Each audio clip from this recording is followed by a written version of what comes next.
предлагается вскрыть автомобиль и показать содержимое. Содержимое раскрываться не будет, если оно соответствующим образом упаковано согласно конвенции. Вскрывайте. Спасибо.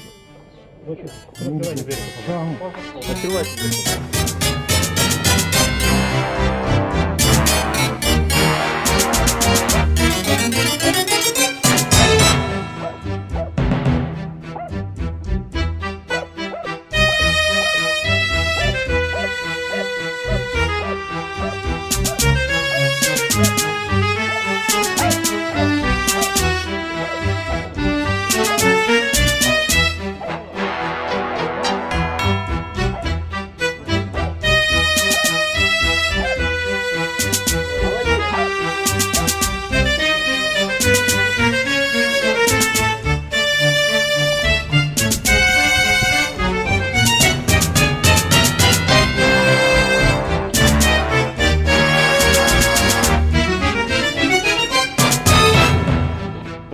Пломби не було, самі місця не були пломбовані.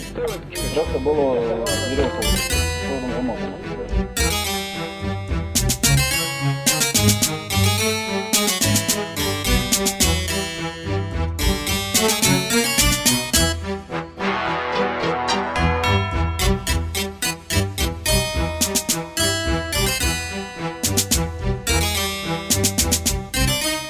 Сьогодні, 14 годині 20 хвилин, міжнародний кінопропуск Судякова з'їхав автомобіль марки Mercedes Vito з дипломатичними представниками Монголії. Під час огляду транспортного засобу собака Теро зі Снайпірського прикордонного загону дала спілкування зі жіною зброю. Під час спільного огляду митників, прикордонників та співробітників СБУ